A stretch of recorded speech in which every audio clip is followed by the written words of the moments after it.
Bonjour à tous, séance de décryptage d'une course de trot attelé. On va s'intéresser au quintet du mercredi 23 avril, épreuve de GNT.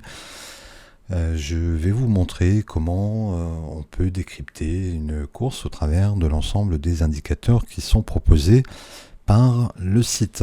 Donc je vais faire une sélection de 8 chevaux que je vais jouer en champ réduit avec 3 bases et 5 compléments.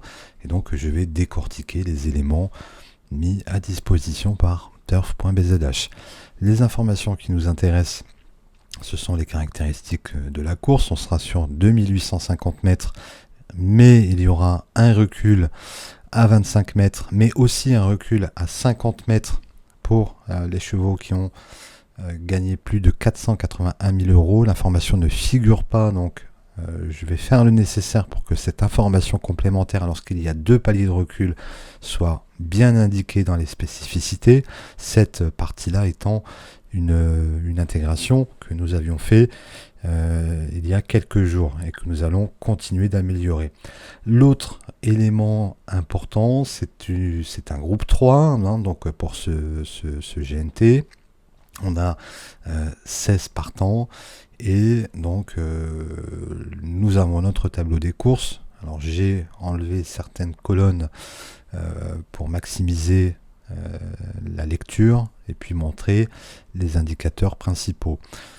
Sur le trot attelé, ce que j'aime à faire en premier lieu, c'est un classement par record chronométrique sur la distance. Je clique sur la colonne info qui va classer donc par ordre croissant le meilleur chrono des chevaux. Donc on a en 2 premières positions le 16 et le 15 qui ont un recul à 50 mètres. Donc déjà, par définition, rattraper 50 mètres, c'est assez difficile. Toutefois, les 2 protagonistes en question ne sont pas des chevaux qui sont dénués de qualité. Toutefois, on a quand même un emoji rouge pour Ibiki de Well, qui a un rating Elo qui est vraiment très intéressant, qui a terminé 2e lors de sa dernière course, qui est un habitué des quintets. On a une cote spéculative à 87 contre 1, un taux de disqualification à seulement 9%, donc c'est un cheval qui est plutôt régulier, auquel on peut faire confiance, mais il faut vraiment qu'il y ait des faillances des autres participants à cette course pour qu'ils puissent espérer décrocher une 5e place. Alors, point aussi marquant là pour ces 2 participants, il semblerait qu'ils soient présents pour faire figuration, puisque les conditions de ferrure, les 2 chevaux vont rester ferrés. On regarde Ibiki de Well, qui est vraiment un excellent participant. Sa dernière course, il a terminé 2e. Si je clique ici sur sa dernière course, il était non favori, donc je clique dessus, j'arrive sur la page en question et puis je vais aller regarder quelles étaient ses conditions de ferrure. Il était déferré des 4, il avait Eric Raffin au sulky, une cote de 5.3 et il a terminé 2e. Donc il avait visé cette course qui était donc le 2 avril dernier. Donc on peut le rayer de notre sélection, même si quand même on peut se dire que si on a beaucoup de disqualifications, on ne peut pas forcément l'exclure. Mais il y a vraiment peu de chances. Il n'y a même quasiment aucune chance qu'il gagne la course par rapport à cette condition de ferrure, par rapport au recul de 50 mètres qui constitue une pénalité assez forte. Et c'est le cas également pour le numéro 15. On voit qu'il alterne entre la discipline du trot attelé et du trot montré. C'est un habitué des quintets. Il a un très bon chrono. Peu de disqualification. On peut regarder sa dernière course. Donc là, on voit qu'il va rester ferré. Sur sa dernière course, on va regarder quelles étaient ses conditions de ferrure. Donc on va le retrouver ici. Donc il n'était pas resté ferré lors de sa dernière course, c'était un autre jockey. On avait un avis positif de l'entraîneur. Alors on voit le chrono ici qui est différent parce que la distance devait être plus longue. On était sur une distance de 3500 mètres. Et puis, il avait terminé 8e, donc quand même bien en retrait par rapport aux autres participants. Donc voilà, pas un cheval qui va nous emballer en base en tout cas. Et puis on peut aussi se référer à la note de l'IA, 7,8 sur 20. Lorsque vous cliquez sur la note, vous allez avoir un petit paragraphe, une petite indication textuelle qui est générée par l'intelligence artificielle générative et qui va appuyer le fait que Hidalgo Dénoé va s'élancer avec cette pénalité de 50 mètres, constitutif d'un handicap quand même majeur. Donc 2 chevaux qui peuvent être rayés. Ensuite on a le 12, Hubble du Vivier, qui a également un emoji rouge, même si là aussi c'est un candidat qui n'est pas dénué de qualité. On voit d'ailleurs dans sa musique qu'il a été favori il y a 3 courses en arrière et que avec son statut de favori il avait été placé.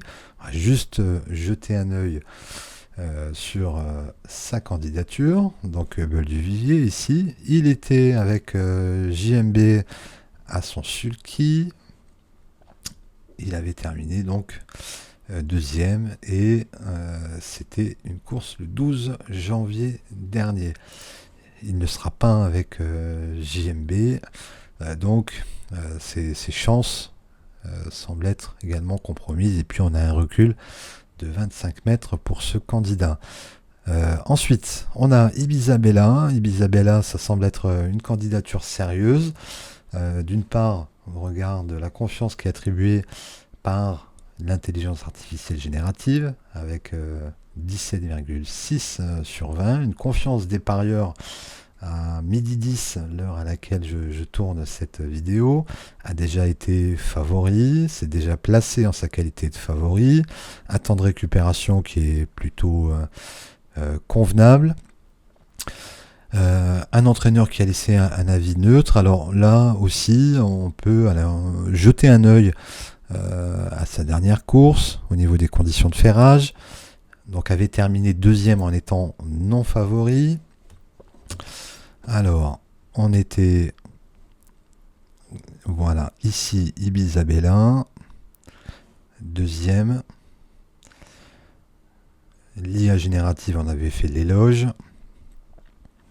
Quelle distance? 2850, donc il a retrouvé les mêmes conditions de course, peu ou prou, et on était avec le même driver. Donc Ibiza Bella, c'est quand même un cheval à suivre de près qui sera en première ligne, puisque le recul c'est à partir de 254 000, donc c'est quand même une bonne chance. On a juste oublié de regarder les conditions de ferrure.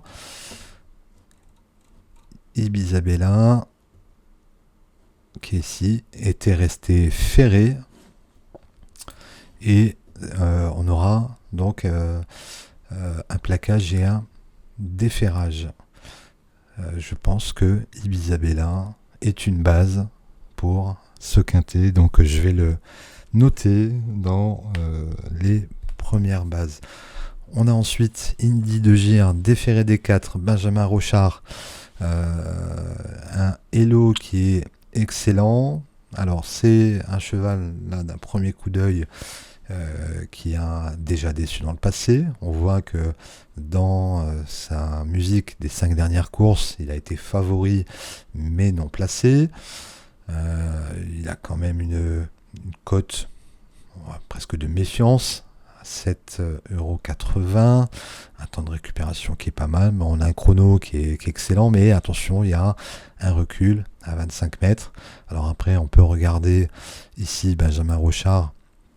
Est-ce que quelle est ses performances moyennes sur les dernières courses? Donc on a un taux de victoire à 14%, un taux de place à 38% qui est pas mauvais. 5 courses qu'il n'a pas gagnées, donc pourquoi pas Indy de Gir, qui serait plutôt dans un complément de jeu, donc ne serait pas en base. Toutefois, le chronomètre est quand même intéressant. Avec un chronomètre comme ça, quand on regarde les chronos les moins bons, quand on regarde le delta, on peut tout à fait rattraper les 25 mètres en fonction du déroulé de la course. Ensuite, Gamin des Îles qui est un candidat très connu, qui a souvent été au sulky de mémoire par Jean-Michel Bazir. Donc il change de driver. Alors il y a quand même une très belle musique, 3, 2, 4, 1. Un chrono qui est quand même très bon. Favori placé sur ces 2 dernières courses. Une cote de 13, donc un habitué des quintés, bien entendu. On va jeter un œil sur les conditions de ferrure des précédentes courses. Donc cette fois-ci, il est déféré des 4. On va regarder quelle est la situation. Donc c'était Jean-Michel Bazir la dernière fois, déféré des 4, avait terminé 3e avec une cote très basse, 1,9, donc qui avait plutôt déçu. Donc Gamin des Îles n'est pas une impossibilité, à voir si le numéro 8 lui conviendra. Donc on va quand même le noter dans la sélection qu'on va peut-être réduire par la suite. Ensuite on a Jongleuse de Lune qui là aussi sera déféré des 4. C'est une très belle candidature.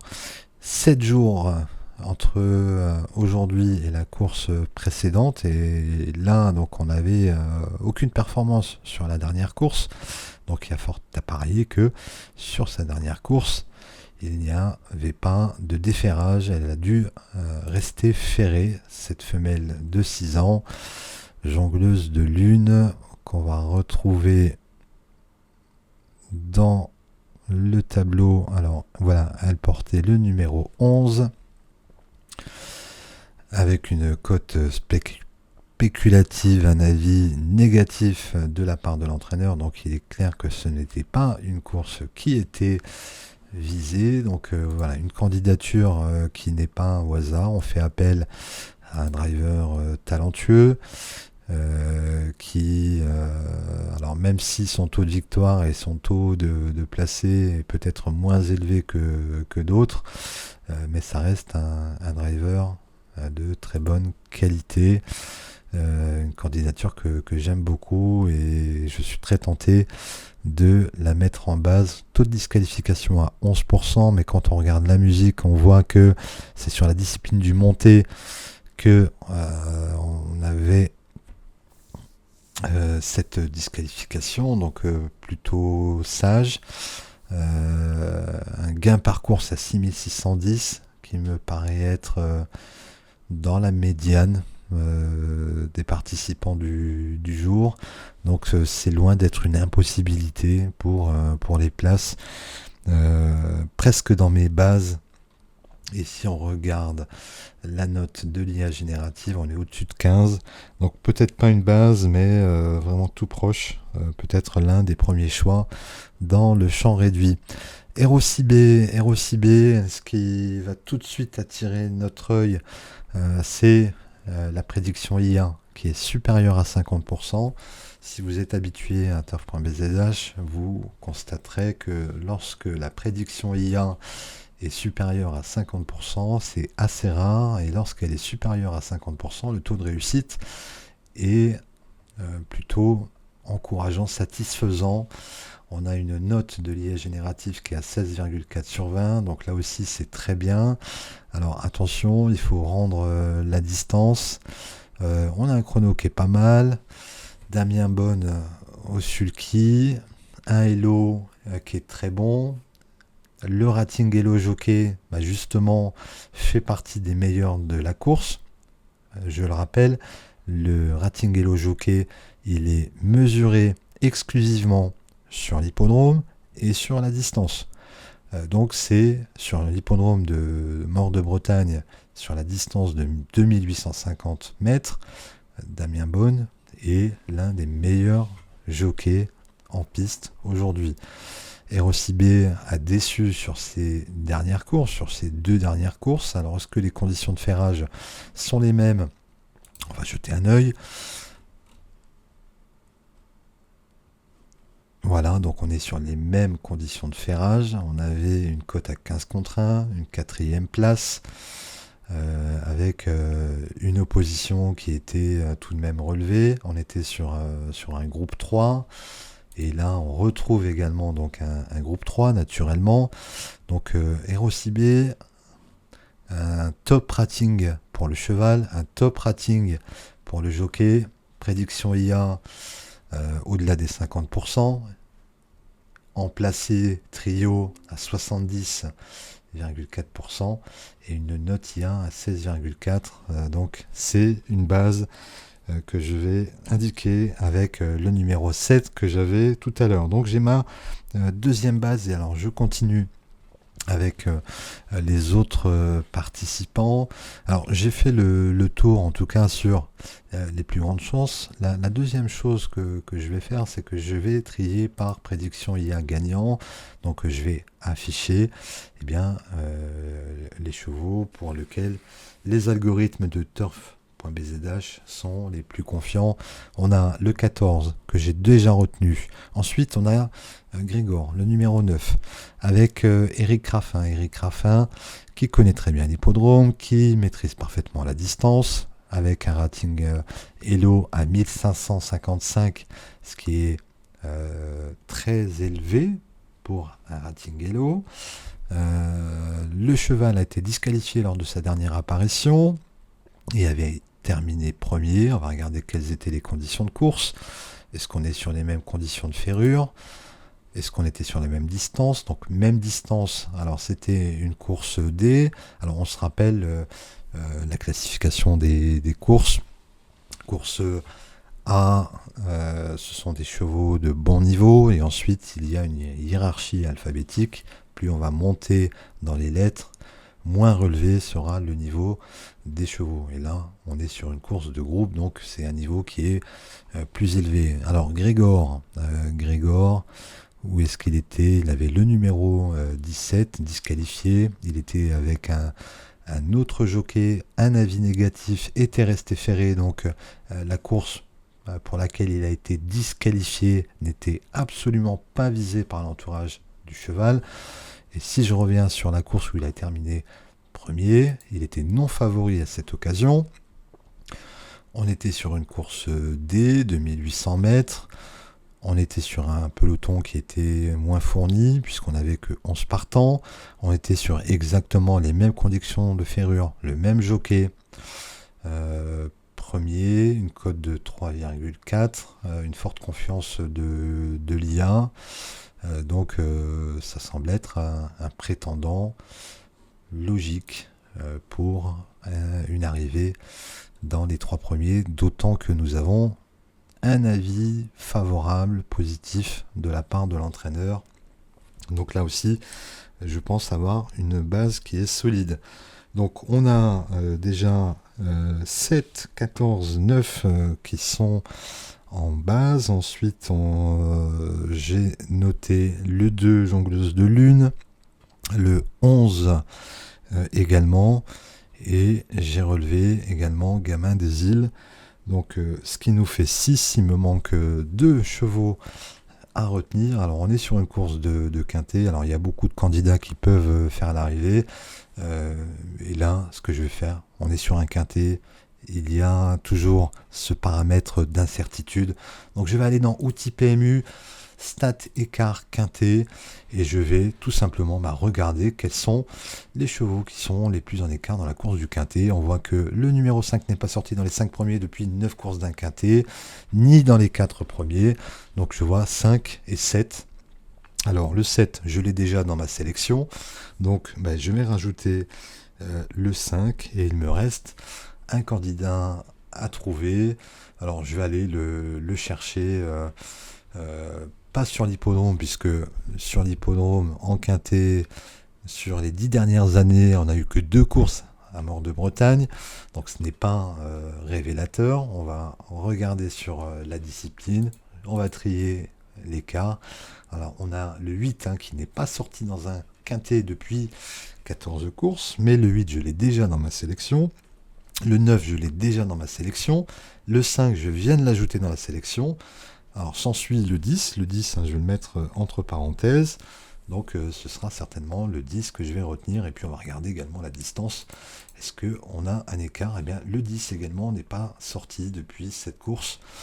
Voilà, j'ai ma sélection complète. Donc, je reviens sur ma course du quintet. Je regarde quand même là ma sélection complémentaire avec Giannina Bella, numéro 5. Alors numéro 5 est toujours un très bon numéro à l'attelé. On voit que le driver 1508 de Rating fait partie des top 3 des jockeys Mort de Bretagne de 1850 mètres, donc intéressant, un cheval qui est régulier, qui a déjà participé à des quintets, ne fait pas l'unanimité des parieurs et non plus au niveau de l'IA, mais je vais quand même retenir 5 candidatures par rapport aux éléments que j'ai vus précédemment. Et on avait aussi, jolie surprise, Mathieu Mautier, c'est le favori de la course, qui a déjà été favori gagnant, et donc qui affiche cet écart. Donc ma sélection définitive pour ce quintet, ce sera donc